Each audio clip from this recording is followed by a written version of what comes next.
Hey everyone, I'm Fury, and welcome to Fury Builds.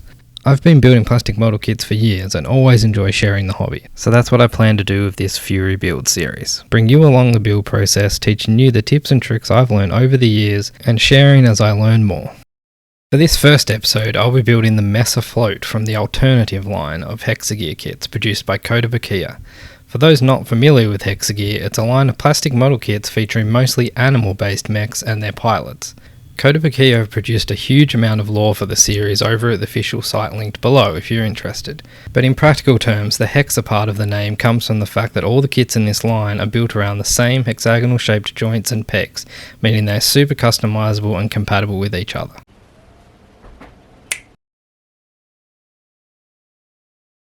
This particular kit belongs to the alternative sub-brand, which is just their way of branding a set of smaller kits in the line. As you can see, there are only a few runners, but you do get some clear parts for the wings and stinger, which is nice. The manual is a simple fold-out style with only a few steps. It does include some great renders of the mech as well as some lore, in Japanese only though.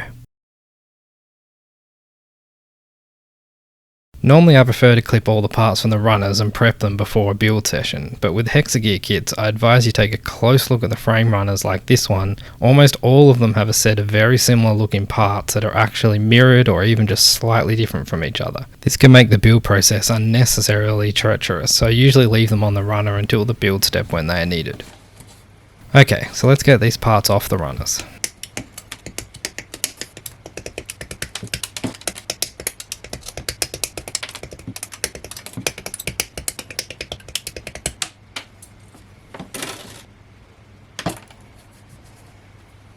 Which leaves us with this. I've built the frame off camera, but as I mentioned, it's not a super complex kit. Being such a simple kit means it can easily be built to get a feel for it before tearing it back down for paint. In this case though, I actually bought two, so here's one I prepared earlier.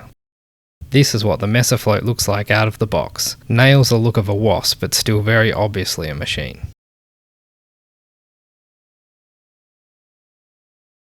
Let's talk about the build. For this one I want to lean more into that wasp inspiration, which means painting the bulk of the armour yellow.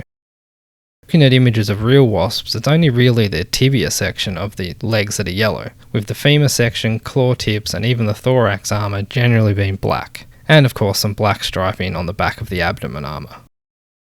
First up, let's get some colours sorted. It of course needs a nice vibrant yellow, but to bring some depth and scale to the model, a subtle shade to a deeper almost orange around the edges will go really nice I think. To figure out what'll work best, I use one of the modeller's favourite tools, plastic spoons, or in this case, fully biodegradable bamboo spoons. Either way, I grabbed a few paints and tried some processes. On the left is straight Vallejo Moon Yellow, which is the yellow I originally picked out. Next to that is a pre-shade with Vallejo's Bloody Red, which for me is a little too much. The orange pre-shade using Vallejo's Orange Fire next to it is closer to what I want, but with the yellow being so translucent, it's hard to dull down the colours beneath. For the last two, I switched to post shading. First with gold yellow, not a bad choice if you want it super subtle, but for me the last option here is the winner, which is the same Orange Fire as number 3, but since I was post shading, I could control exactly how much came through. So with that I fired up the airbrush again and got to painting. First up was the black for the frame and all the parts that came green but shouldn't be on our wasp. These are all done using a standard black from Zerk Paints, an airbrush ready acrylic lacquer.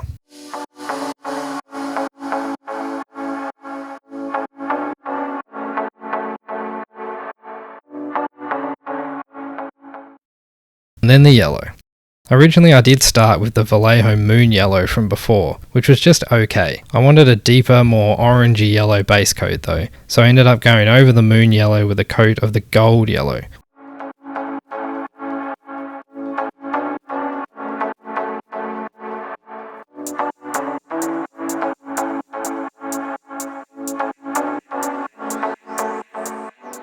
Which as you can see in this side by side just has more life. The gold yellow still takes the shading from the Orange Fire really well, which I tested on this spoon before applying it to the parts.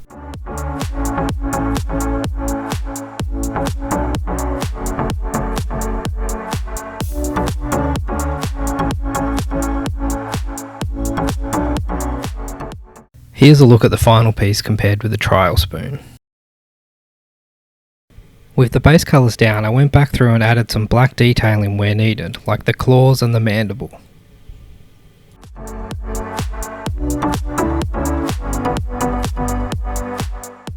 I also masked off parts of the abdomen so I could add the black striping whilst retaining some hard edges, which unfortunately did pull up some of the paint, which will need some tactical weathering later.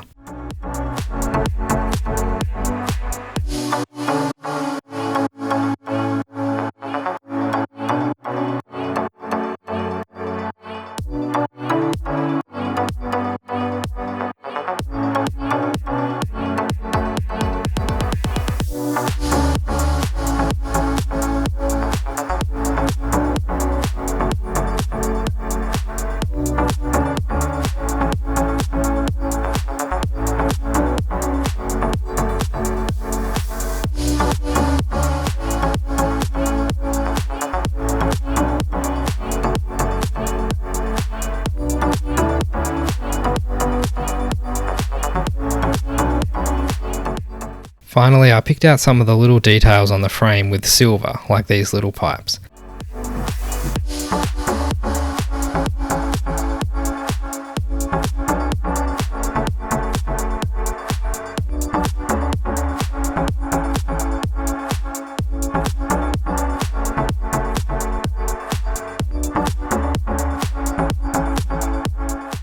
And with that, it's on to the weathering. Whilst I had the silver on the palette, I gave the frame parts a very light dry brushing. The silver catches in the light and really makes the edges pop.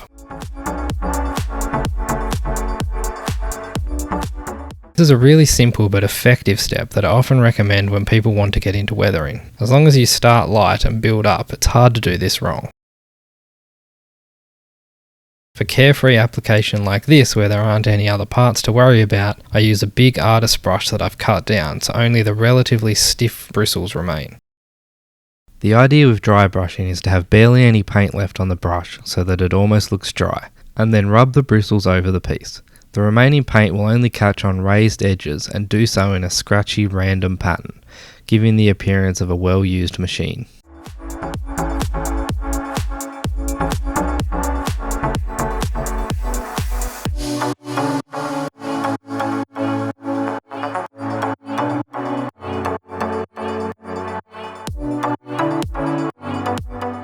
With the dry brushing complete, I decided to reassemble most of the kit so I could get a feel for what the next weathering step should look like.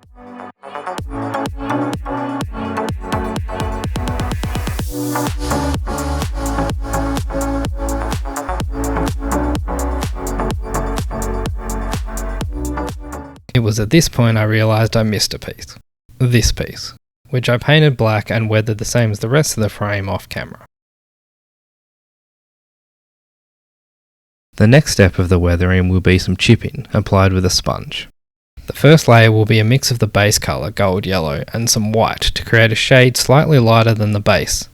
This represents the raised and damaged paint around the chips we will add later. This was applied using torn up bits of regular yellow dish sponge. I like to use these reverse action tweezers to hold the sponge, as I find it gives you more control over the whole process, as you're not trying to hold the tweezers shut too. The aim here is similar to dry brushing. You don't want too much paint on the sponge.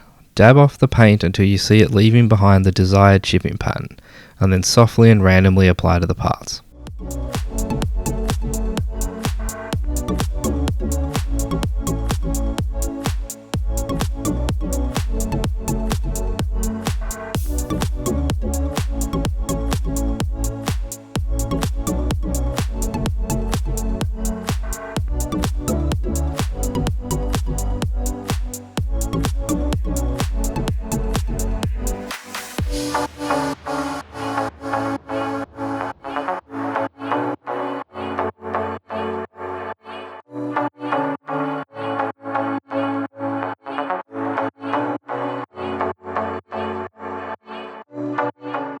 This is also the time to deploy the tactical weathering to cover up the masking tape damage from earlier. I used a small brush for this, applying a large patch of chips over the damage.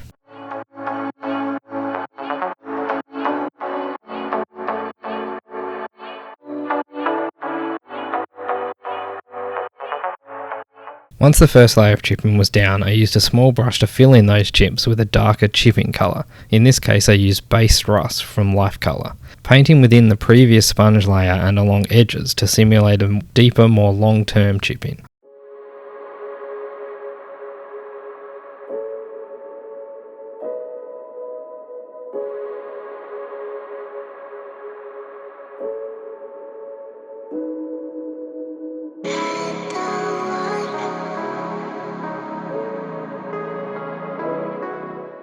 Because the effect is so light on paint, if you mess up you can easily rub it off and try again.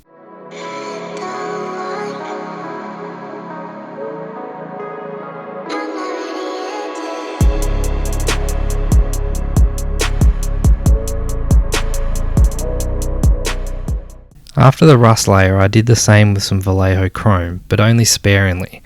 This will simulate some of the more fresh chips that haven't had a chance to rust yet.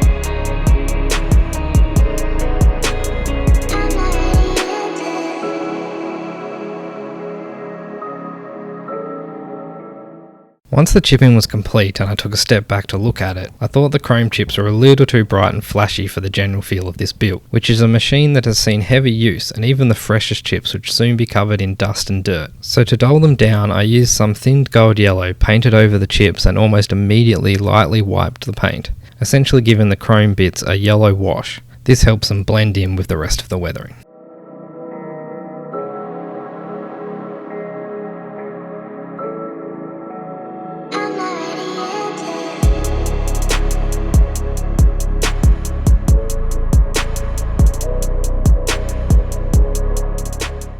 Next up, to bring a bit of life to those rust chips and help bring everything together, I gave it all a wash using light and dark rust washes from Vallejo. These are both acrylic washes, which means the working time is quite small and there's not much difference between too wet and too dry. When the wash is too wet, attempts to feather and blend it will cause the paint to be sucked into the brush instead. Too dry and it'll start forming tide marks rather than smooth blending. The idea is to let it sit on the part for a bit, allowing it to grab hold before blending. Practice makes perfect here. Just keep playing around with the paint and the timing and you can end up with some really nice rust stains around your chipping. For this piece of armour I could cover nearly the whole thing with the wash before going back to the start with the water to feather and blend the effect.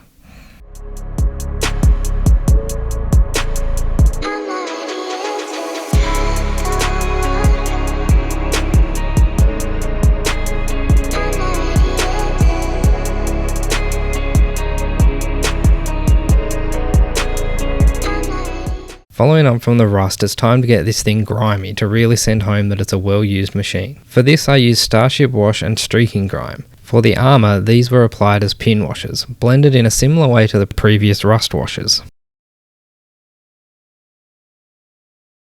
One thing to note here is that these are enamel based, which means they need to be blended with thinner or terps, both of which will wipe even the driest acrylic off. So all of these armour parts were given a couple of light coats of Tester's Dull Coat to protect them first.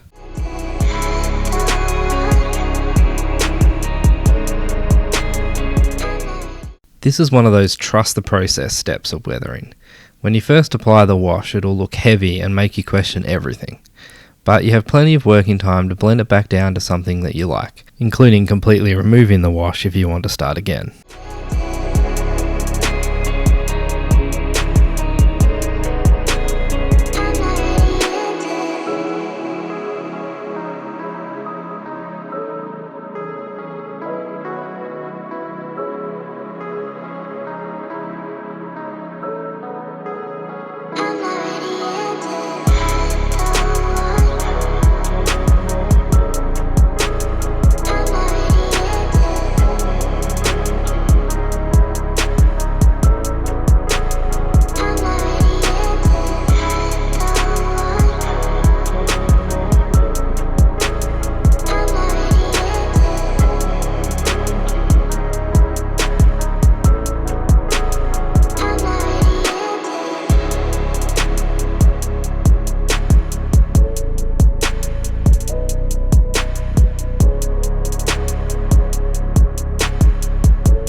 For the frame parts, these were applied almost like a filter. The whole part was haphazardly covered with the wash and mostly left to its own devices to flow and pool in the crevices and create a bit of visual breakup in the otherwise flat black.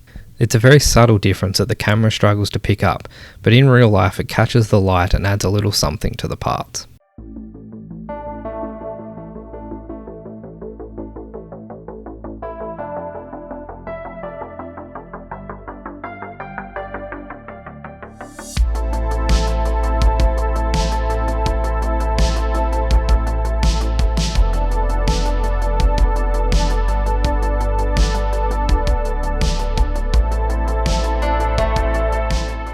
With that, I called the weathering done and started the final rebuild, at which point I realised I need a base for this.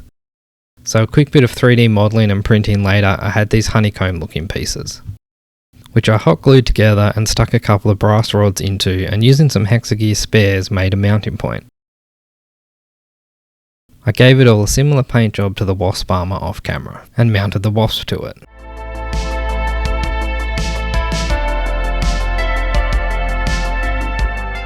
And with that, it's into the photo booth.